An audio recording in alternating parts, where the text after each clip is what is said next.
y decíamos que el Rey ha llegado. El Rey ha llegado y por eso Jesús anuncia que el reino se ha acercado. El reino se ha acercado porque el Rey está presente. Sin la presencia del Rey, el reino no podría estar cerca. Y el reino de Dios que anuncia Jesús, ese camino que Juan el Bautista había preparado para la llegada del Rey, se hace efectivo en la vida de las personas. No solamente es un discurso, no solamente es una filosofía, no solamente son doctrinas, sino son realidades de transformación en la vida de aquellos que ven cómo el efecto del reino de Dios en este mundo hace esa transformación en cada una de sus vidas. Y muchos de los que estamos aquí podemos decirlo, cómo Dios ha transformado nuestras vidas al poder acercarnos a Dios a través de Jesucristo. Marcos escribió el Evangelio entre los años 60 y 70 después de Cristo, y en esa época, como ya habíamos visto cuando analizábamos otros libros, la iglesia, aquellos que eran seguidores de Jesús, estaban siendo perseguidos. Y muy probablemente en esa época por los emperadores romanos había una persecución grande hacia los cristianos. Por eso Marcos presenta a Jesús no solamente como el Mesías anunciado en la antigüedad, sino aquel que es el Rey, aquel que tiene la autoridad para que en este mundo puedan las cosas transformarse. Una autoridad que no es humana, sino una autoridad que es divina, una autoridad que es espiritual. Y esto es lo que Marcos en todo su libro va a intentar demostrar, que Jesús es el Rey, que Jesús es el Rey. Por eso en esta mañana vamos a ver que los acontecimientos que ha narrado aquí estos versículos se encuentran alrededor del mar de Galilea, un mar que no era un lago, sino que se le llamaba mar porque su extensión era muy grande, aproximadamente tenía 20 kilómetros de largo por 14 de ancho. Hoy existe como el mar también de Tiberías, se le nombra, o Tiberias en la Biblia, o el lago de Genesaret, y podemos verlo en diferentes pasajes de la Biblia, cómo se nombra a este lugar. Alrededor de este lago, de este mar, existían ciudades como Capernaum, como Betsaida, que se nombran también en el Nuevo Testamento, o como Magdala, de donde era María Magdalena. Y vemos que la pesca era una de las principales actividades económicas, lógicamente por la situación geográfica en la que estaban estas ciudades. Estos hombres que nombra aquí el Evangelio, que son Pedro, su hermano y los otros discípulos, eran pescadores. La pesca era a lo que ellos se dedicaban. Y no eran simples pescadores, sino que tenían una actividad permanente en la pesca, era su sustento cotidiano. Por lo tanto, Pedro, Andrés, Jacobo y Juan eran pescadores profesionales, se dedicaban a esto cada día. No eran personas influyentes de la sociedad, sino eran personas comunes, trabajadores que se mantenían con su propio trabajo. En los versículos que hemos citado antes, en el versículo 15, Jesús dice: el tiempo se ha cumplido y el reino de Dios se ha acercado, arrepentíos y creed en el Evangelio. Ahora Marcos nos muestra cómo ese reino comienza a manifestarse. No solamente ha anunciado la llegada del Rey, sino que el reino comienza a hacerse efectivo en este mundo. No solo mediante palabras, sino mediante hechos. Y en este pasaje vemos tres acontecimientos que nos manifiestan precisamente esto. Vemos la autoridad de Jesús para llamar, vemos la autoridad de Jesús para enseñar y vemos la autoridad de Jesús para vencer al enemigo. Tres manifestaciones del poder de Dios en Cristo Jesús. Por eso el título de este mensaje es la autoridad del Rey. Y este pasaje responde a una pregunta muy importante que todos deberíamos hacernos, una pregunta fundamental. ¿Quién tiene la verdadera autoridad en este mundo? ¿Te lo has preguntado alguna vez? Podemos decir, las organizaciones gubernamentales, los poderes económicos, las organizaciones globales, las autoridades locales? ¿Quién tiene el verdadero poder en este mundo? La respuesta que Marcos da en estos versículos es muy clara: Jesucristo. Jesucristo es la verdadera autoridad. Por eso es la autoridad del Rey. Y hoy muchas personas reconocen a Jesús quizás como un gran maestro, quizás hasta un profeta, algunos, otros como un hombre bueno que hizo cosas buenas por lo demás, o como un ejemplo de ética y de moral que marcó una línea de conducta para ciertas personas. Pero Marcos nos presenta a un Jesús con una característica mucho mayor que esta.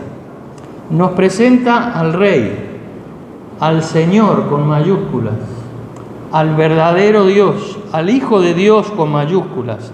Por eso la pregunta de estos versículos que surge de aquí no es solamente quién es Jesús, sino que la verdadera pregunta a través de estos versículos es: ¿qué haremos con la autoridad de Jesús? ¿Qué haré yo con la autoridad que Marcos demuestra aquí de Jesús? ¿Qué harás tú con la autoridad de Jesús? Porque indefectiblemente ante la autoridad de Jesús, ante la presentación de la autoridad del Rey, siempre hay una respuesta, sea positiva o sea negativa, sea reconociendo esa autoridad o negándola en cada una de nuestras vidas. Toda persona termina respondiendo de una manera u otra a ese llamado, a esa pregunta. Por eso vemos estos tres aspectos. En primer lugar, los primeros 5 versículos. Fijémonos qué dice. Comienza el versículo 16 diciendo: andando junto al mar de Galilea, vio a Simón y a Andrés, su hermano, que echaban la red en el mar porque eran pescadores. Vemos aquí la autoridad del Rey para llamar a las personas. Es Jesús el que llama. No somos nosotros los que le llamamos. Somos nosotros los que buscamos a Dios en nuestra vida, pero en definitiva es Dios en Cristo quien llama a las personas. Por eso Marcos subraya este verbo que dice vio. No es que pasaba Jesús por allí y le llamó la atención ciertas personas y entonces giró su cabeza y dijo: uy, mira a estos pescadores. No, cuando Marcos usa esta palabra vio, en la Biblia siempre implica algo mucho más profundo. Podemos ir a Éxodo capítulo 3, versículo 7 como un ejemplo de que cuando la Biblia habla de ver, de que Dios ve, está hablando de una mirada con propósito, de una mirada y con una elección definitiva. Fijaros que dice en Éxodo 3:7: dijo luego Jehová: bien he visto la aflicción de mi pueblo que está en Egipto, y he oído su clamor a causa de sus exactores, pues he conocido sus angustias. Dijo luego Jehová: bien he visto la aflicción. Cuando Dios ve, lo ve con un propósito. Y al ver la aflicción, conocemos el pasaje, Dios actúa. Y cuando Dios ve, entonces está actuando. Esto es lo que significa esta palabra que Marcos usa y que es usada también en el Antiguo Testamento. Marcos está utilizando este verbo porque Jesús no buscó a los discípulos entre los escribas ni entre los religiosos de la época. Jesús buscó a sus discípulos entre personas sencillas y comunes, no de entre la élite religiosa. Caminó por la orilla del mar y llamó a estos hombres trabajadores y comunes para que le siguieran, porque Jesús ya sabía que iba a llamarles a ellos, como Dios sabía que te iba a llamar a ti y a mí en Cristo. Dice Pablo en Efesios que fuimos predestinados desde antes de la fundación del mundo para estar juntamente con Dios. Por lo tanto, si en tu búsqueda de Dios sientes hoy ese llamado de Dios a encontrarte con Él, Dios te pide una respuesta también a ese llamado. Y esto demuestra que Dios no necesita personas extraordinarias, sino que convierte en extraordinarias a aquellas personas que Él llama. Por eso el apóstol Pablo lo dice también en sus cartas. Él ha escogido a personas sencillas que buscan a Dios. Pedro, Andrés ya habían tenido un encuentro previo con Jesús, como nos relata el Evangelio de Juan, cuando fueron también a Juan el Bautista a preguntarle si verdaderamente el que habían visto era el Mesías que había llegado. Pero aquí hacen una respuesta definitiva a Jesús, una respuesta sin concesiones, una respuesta total. Dice que lo dejan todo y responden sin dejarse nada para seguirlo de manera permanente. Y esto resalta una verdad importante. Dios suele comenzar sus grandes obras utilizando a personas, como decimos, sencillas. Y por eso, si muchas veces tú te crees que no tienes capacidades, que no tienes los suficientes talentos para seguir a Jesús, eso es un error. Eso es un error, porque el que transforma es Dios. Dios nos elige con todos nuestros defectos, con todas nuestras imperfecciones, para capacitarnos, para transformarnos y que en el camino podamos seguirle a Él. Pablo lo dice en 1 Corintios 1:27, cuando dice: lo necio del mundo escogió Dios, lo vil del mundo escogió Dios, para avergonzar a los sabios y entendidos. Por lo tanto, no depende de mi capacidad, no depende de mis cualidades, depende de mi respuesta ante el llamado del Señor. No comienza Dios entre los poderosos, sino entre las personas comunes. Y esto sigue siendo cierto hoy. Dios sigue llamando a personas sencillas que acudan a Él para transformar sus vidas, para capacitar sus vidas, para servirle como Él busca que lo hagamos. Por eso decimos que la iniciativa siempre pertenece a Dios. No fueron los discípulos los que buscaron a Jesús, fue Jesús el que los vio con un propósito, una elección determinada, como lo quiere hacer conmigo y contigo. Esta verdad aparece muchas veces en la Escritura. Por ejemplo, lo vemos cuando Jesús mismo le dice a sus discípulos en Juan 15:16: no me elegisteis vosotros a mí, sino que yo os elegí a vosotros. Y también cuando vemos en Romanos 5:8, donde dice que Dios tomó la iniciativa al amarnos cuando con amor nos amó, cuando éramos aún pecadores, Cristo murió por nosotros. O en Efesios 2:4, cuando dice que Dios nos dio vida cuando estábamos muertos en nuestros delitos y pecados. Es Dios el que hace la obra, es Dios el que toma la iniciativa y es el Dios el que la quiere tomar hoy con cada uno de nosotros, porque la salvación comienza siempre con la gracia y la misericordia de Dios, con el amor de Dios hacia cada uno de nosotros. Pero esto exige una respuesta. Miremos el versículo 17 y 18, ¿qué dicen? Dicen que: y les dijo Jesús: venid en pos de mí, y haré que seáis pescadores de hombres. Y dejando luego sus redes, le siguieron. Los discípulos no titubearon, dejaron sus redes y le siguieron. Venid en pos de mí, y haré que seáis pescadores de hombres. Cuando Marcos está diciendo esto, está diciendo: vengan detrás de mí, les dijo Jesús. No solamente es caminar al lado de Jesús, sino es seguirle a Él, es tomar el ejemplo de Él, es mirarle a Él, es caminar detrás de Él. Por eso dice: vengan en pos de mí. No es simplemente caminar junto a Jesús. Esto implica aprender de Él, implica someternos a Él, implica decidir obedecerle a Él. No es solamente un caminar junto a Jesús, sino es un caminar reconociendo la autoridad que Jesús tiene sobre cada una de nuestras vidas. Jesús no les está ofreciendo una comodidad, no les está ofreciendo una vida fácil, no les está ofreciendo una vida diferente en el sentido que todos vuestros problemas van a ser solucionados, como algunos predican hoy. Jesús les está diciendo: yo os doy una nueva identidad. Sois pescadores de peces, pero yo haré que seáis pescadores de hombres. Y esto es lo que Jesús te ofrece hoy, es una nueva vida. No una vida que solucione todos tus problemas, porque en este mundo seguiremos teniendo aflicciones. La diferencia es que cuando nos sometemos a la autoridad del Rey, Él está siempre a nuestro auxilio, a nuestro socorro, dispuesto a ayudarnos con toda su autoridad.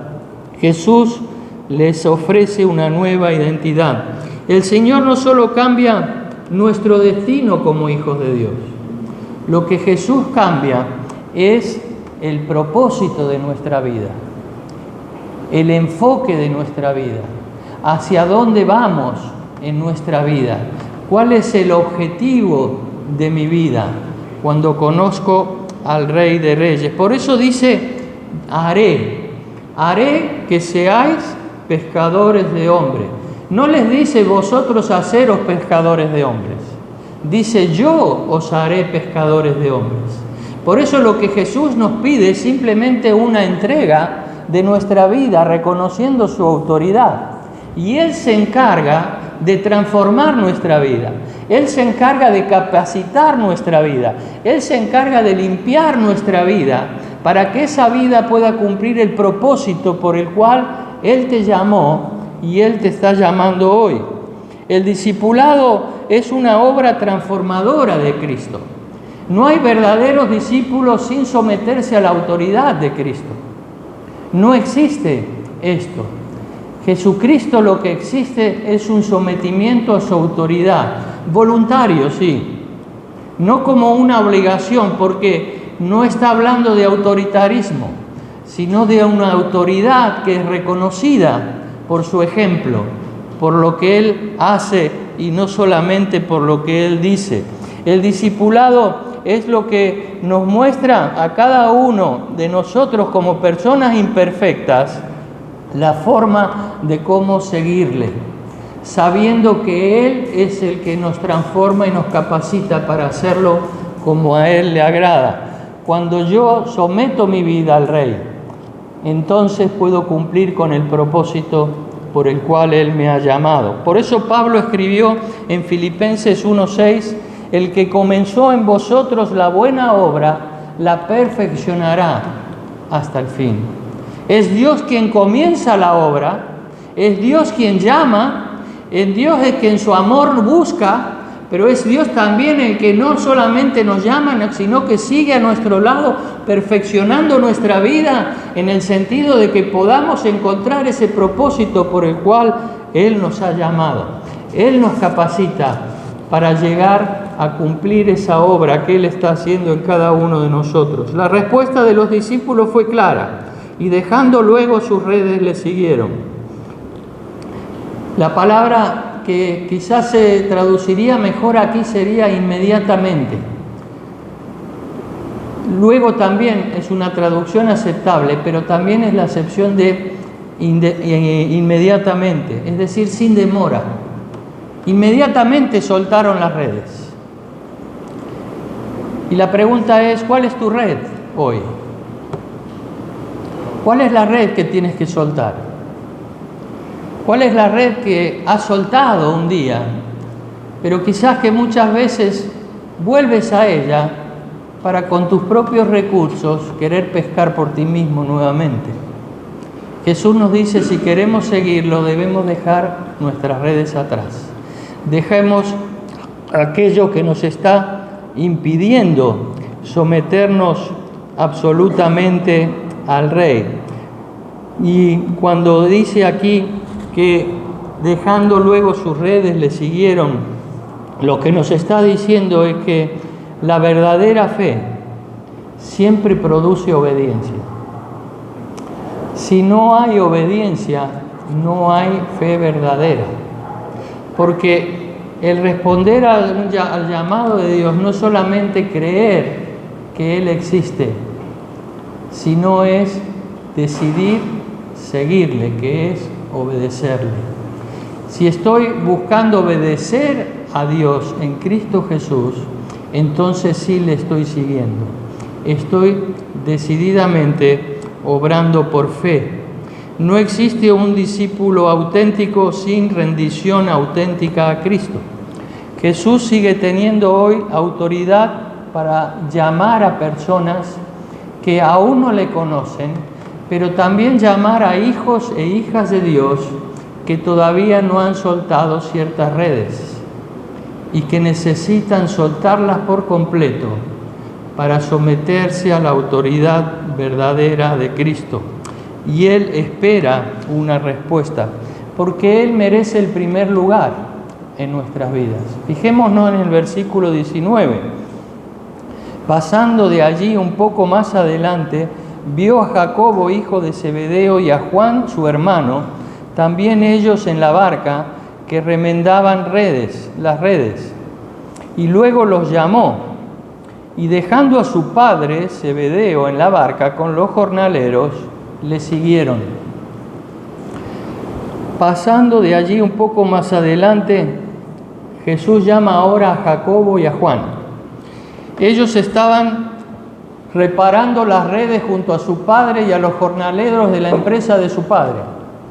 Estaban todos trabajando, pero cuando Jesús les llama, dice que dejaron a su padre con sus jornaleros y le siguieron.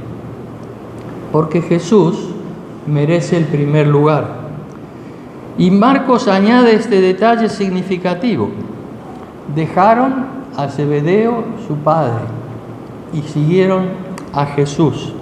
El énfasis está en que Jesús debe ocupar el primer lugar. Cuando Jesús llama, nada debe interponerse. Y esto es lo que Jesús enseña más tarde, en Mateo 10:37, por ejemplo. El que ama a padre o a madre más que a mí, no es digno de mí. ¿Por qué? Porque Jesús está diciendo que lo primero en nuestra vida debe ser Él. Y eso implica renunciar. Eso implica renuncia. Y el verdadero discípulo debe estar dispuesto a renunciar, como lo hicieron Juan y Jacobo. Quizás podría haber seguido cómodamente, estaban en una situación económica estable, estaban trabajando con su familia, tenían alimento, tenían donde dormir, pero cuando Jesús llama, si verdaderamente queremos ser sus discípulos, hay que dejarlo todo. Fijaros, no necesariamente dejar las cosas físicamente, pero sí dejar nuestro orgullo, dejar el egoísmo personal, dejar nuestras comodidades, nuestros planes, nuestros proyectos, porque Dios nos da un nuevo rumbo cuando Él viene a cada una de nuestras vidas. Estos jóvenes en ese momento se dedicaban, como decíamos, a la pesca y estaban acostumbrados al mar, a los barcos, a las barcas. Un barco, cuando se hace en un astillero, no está para guardarse en el astillero. Cuando un barco se termina, se bota al mar y se amarra a un puerto. Pero tampoco está para dejarlo amarrado a ese puerto, sino que el propósito del barco es que navegue. Y esto es lo mismo que pasa con muchos cristianos. Dios ha construido esa vida nueva, pero siguen amarrados al puerto. Algunos hasta siguen en el astillero, no cumpliendo el propósito por el cual Dios los ha transformado. Conocen a Jesús, asisten a las iglesias, escuchan sermones, pero nunca dejan el puerto. Siguen amarrados a sus costumbres, a sus comodidades, a sus situaciones personales, nunca obedecen verdaderamente al llamado, nunca están dispuestos a servir para cumplir el propósito, nunca hablan del Evangelio a otros, siguen en el astillero, como si nadie hubiera construido una nueva vida en ellos. Jesús nos llamó discípulos para que observaran desde la orilla, los llamó para navegar con Él, para cumplir un verdadero propósito en sus vidas. Cristo sigue llamando hoy a hijos, a hijas de Dios, a personas que aún no le han conocido, para que cumplan el propósito de sus vidas. ¿Qué tenemos que dejar? Cada uno de nosotros lo sabemos. Quizás nuestra comodidad, quizás un pecado oculto, quizás una ambición desmedida, quizás el temor al qué dirán, quizás una vida espiritual superficial. Cada uno de nosotros sabemos qué es lo que debemos dejar. Y la pregunta es, ¿hay alguna red que todavía no ha soltado para seguir plenamente a Cristo? Cada uno en lo personal tenemos que responder a esta pregunta. Quizás pensamos que seguir a Jesús es solamente cambiar de religión, pero Dios no ofrece esto, una religión. Dios lo que ofrece es una vida nueva, una vida juntamente con Él. Él murió en la cruz por nuestros pecados, resucitó al tercer día y ofrece perdón y ofrece vida eterna. Ofrece caminar con Él todos los días de nuestra vida. Nadie está demasiado lejos para ser llamado por Cristo hoy. Porque aunque creas que estás lejos de Dios, eso no es suficiente para permanecer alejado de Dios. Dios, cuando llama, te acerca desde el lugar en que estés. No importa nuestra condición. Y si ya hemos conocido a Cristo, si ya le hemos entregado nuestra vida en Él, hoy lo que Él te pide es que vuelvas a una relación profunda con Él, porque la autoridad de Jesús está en llamar para transformar a las personas. Pero la autoridad de Jesús, en segundo lugar, es para enseñar, como dicen los versículos 21 y 22. Y entraron en Capernaum y los días de reposo, entrando en la sinagoga, enseñaba. Y se admiraban de su doctrina porque les enseñaba como quien tiene ¿qué? Autoridad y no como los escribas. Jesús no solo tiene autoridad para llamar y transformar, sino tiene autoridad para enseñar. Dice que Él enseñaba en la sinagoga. Las sinagogas no existían en el Antiguo Testamento, fueron creadas con el exilio. Cuando el primer templo fue destruido, entonces en el exilio el pueblo de Judá comenzó a reunirse en lugares para leer la Torá. Y esto es lo que siguen haciendo hoy los judíos, reunirse en sinagogas. Esto es lo que Jesús hacía. Fijémonos algunos detalles de este relato de Marcos. Marcos dice que Jesús enseñaba en la sinagoga durante el día de reposo. Y como sabemos, en la sinagoga se leían las escrituras para enseñanza de los demás. Y los rabinos enseñaban esas escrituras. Y el pueblo escuchaba. Y Jesús comenzó su ministerio precisamente donde la gente busca conocer a Dios. Es notable esto. Hay gente que dice buscar a Dios, pero no lo busca de verdad. Quizá asisten a las iglesias, pero en realidad no están buscando verdaderamente a Dios, sino están buscando sentirse bien, cumplir con una cierta obligación para calmar sus conciencias. Lo que Jesús hace aquí, antes de hacer cualquier milagro, es acudir a la sinagoga donde se está enseñando. Y esto nos recuerda algo muy importante, que Jesús comienza su ministerio con la enseñanza, es decir, con la palabra de Dios. Esto refleja un principio constante en el Nuevo Testamento. La palabra precede anticipa a las obras. A veces las personas buscamos obras para luego ir a la palabra. Lamentablemente podemos ver, incluso en el ámbito evangélico, a muchos que buscan milagros por encima de buscar la palabra de Dios.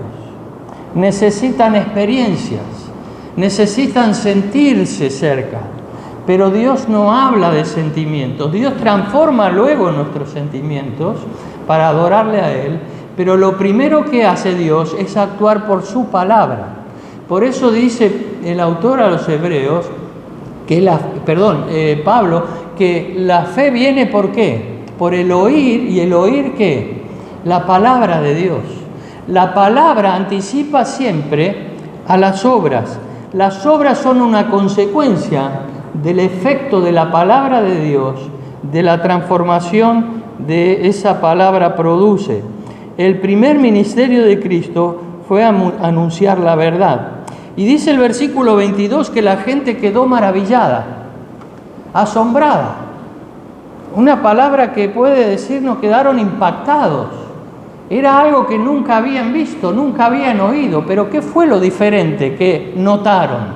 Era la misma palabra, que día de reposo tras día de reposo ellos iban a escuchar. Sin embargo, notaron algo muy diferente que les impactó, les asombró, se les sobrecogió. No era una simple curiosidad, era la reacción de personas que reaccionaban ante lo nunca visto.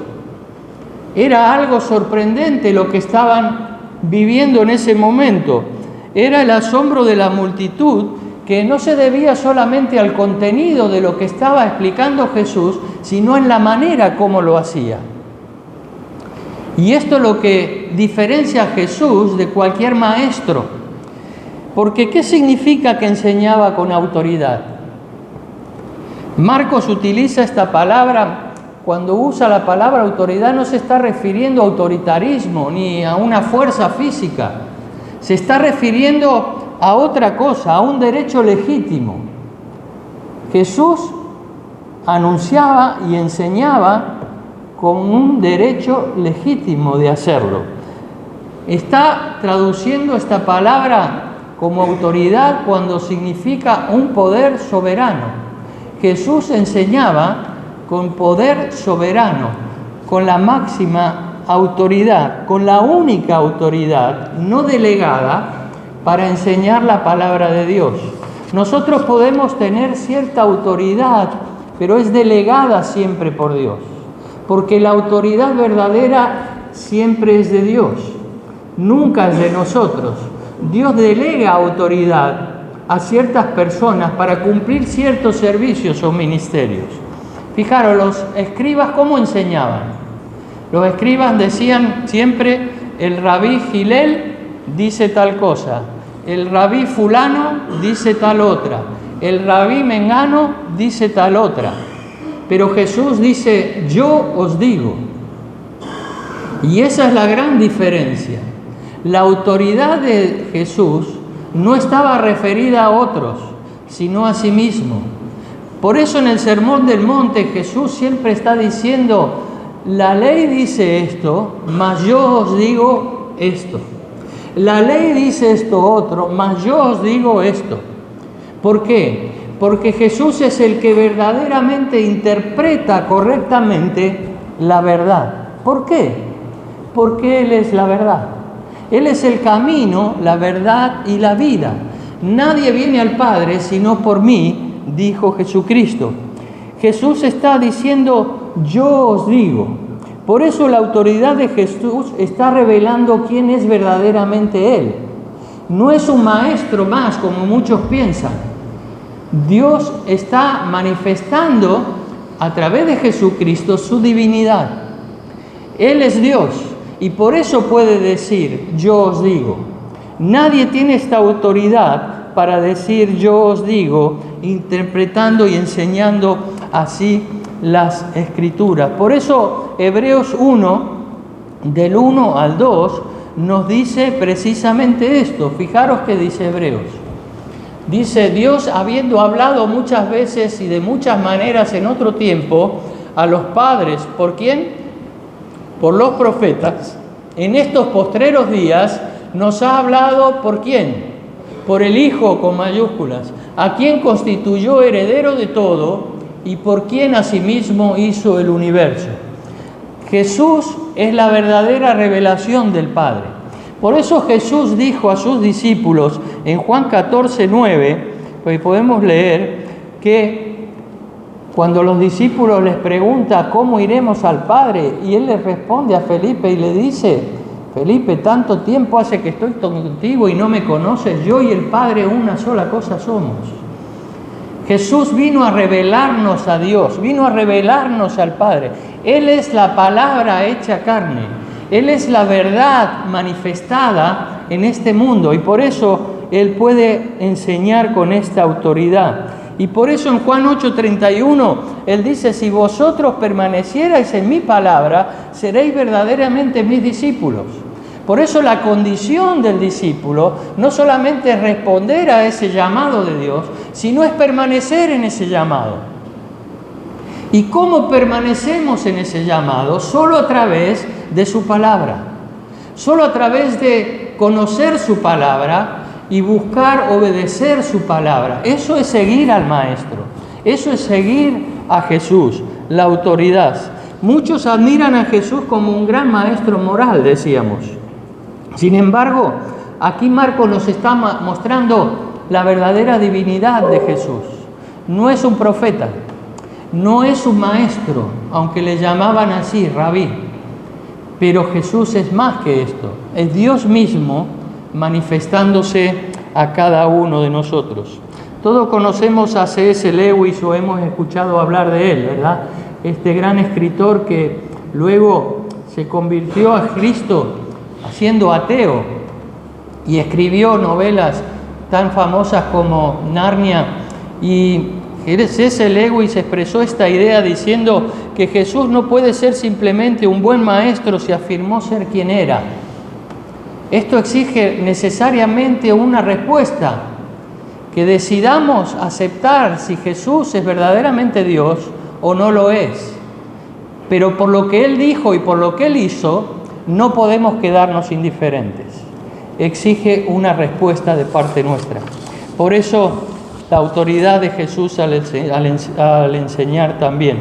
Por eso, también Marcos nos muestra un tercer aspecto y con esto terminamos, la autoridad de Jesús sobre Satanás.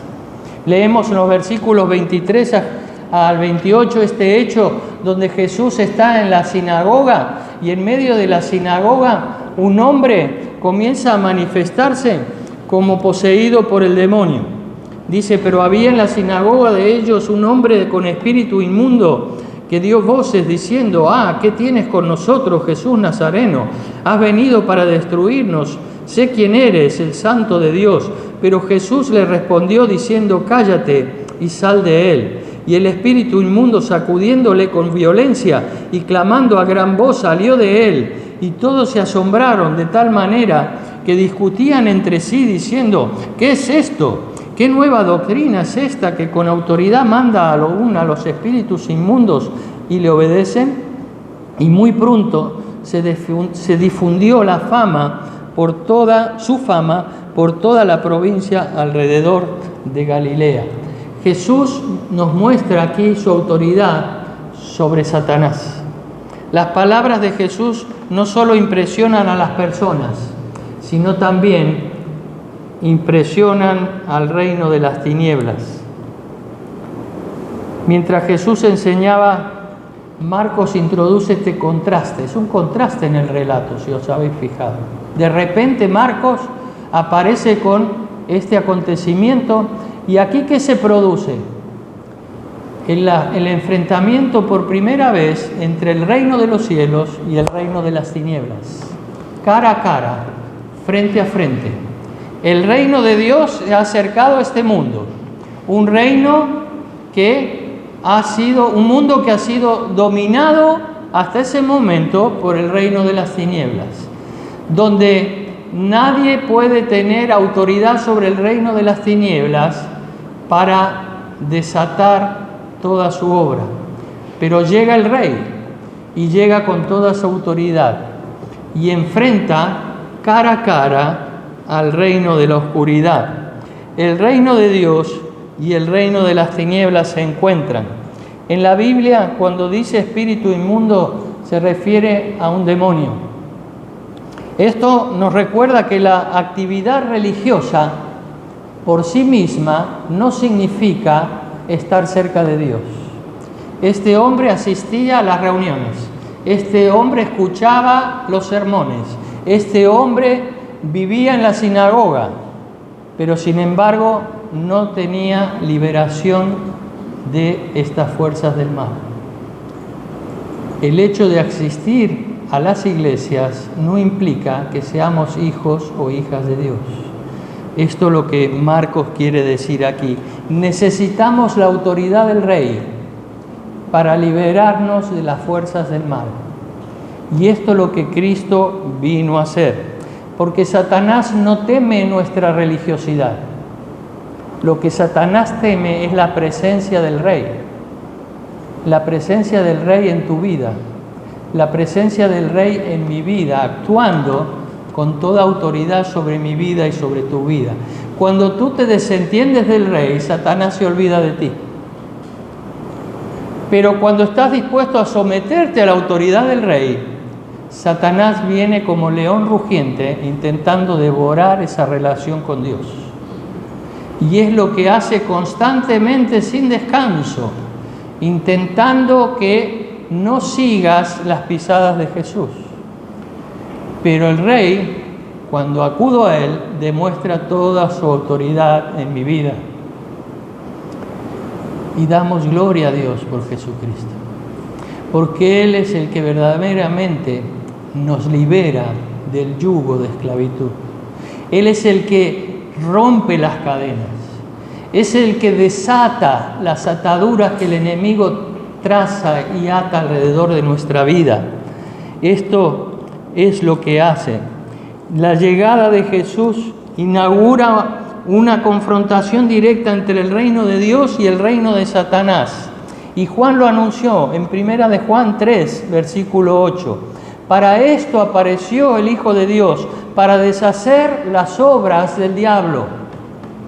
Para esto vino Jesús a este mundo, para deshacer las obras del diablo sobre mi vida y sobre tu vida. Por eso, si hoy reconoces a Jesús como el Señor de tu vida, el diablo no puede tocarte. El diablo no puede tener dominio sobre ti. Ha perdido la batalla, porque el Rey ha vencido en la cruz al resucitar al tercer día y hoy estar sentado en el trono de Dios, reinando y todopoderoso. No hay lugar más alto que estar a sus pies. Y es allí donde te lleva Jesús cuando confías en Él. Pero como hijo o hija de Dios debes también reconocer esta autoridad cada día. Debes reconocer también los ataques del enemigo que vienen a tu vida para sacarte del camino, para intentar desviarte del camino, para desanimarte del camino, para intentar influir y desenfocarte del propósito que Dios ya trajo a tu vida. ¿Qué tienes con nosotros, Jesús Nazareno? Le dijeron, sé quién eres, el Santo de Dios. Esto es lo que les dijeron. Le dijo este demonio a Jesús. Le reconoció inmediatamente. Es notable ver cómo el demonio le reconoce a Jesús, pero los religiosos no. Satanás sabe perfectamente quién es Cristo. Y Satanás sabe perfectamente cuando Cristo está reinando en tu vida o en mi vida. El Santo de Dios, el puro, el no contaminado, el apartado por Dios. Esto es lo que le dicen. Santiago 2:19 nos dice también que también los demonios creen y tiemblan. Pero el creer de los demonios no les salva. Y muchas personas creen de la misma manera hoy, con una creencia simplemente, pero con una fe que significa obedecer a Cristo, reconocer su autoridad. Y por eso, si en esta mañana te sientes atado por el enemigo, cuando quieres ir a Dios pero no puedes, entonces reclama el poder del Rey en tu vida. Reclama el poder de la sangre de Cristo sobre tu vida. Reclama la autoridad del Rey sobre tu vida y el enemigo huirá. Dios no nos llama a luchar contra el enemigo, es Cristo quien lo hace por nosotros. Es Cristo quien venció a la muerte y al que tenía el poder sobre la muerte.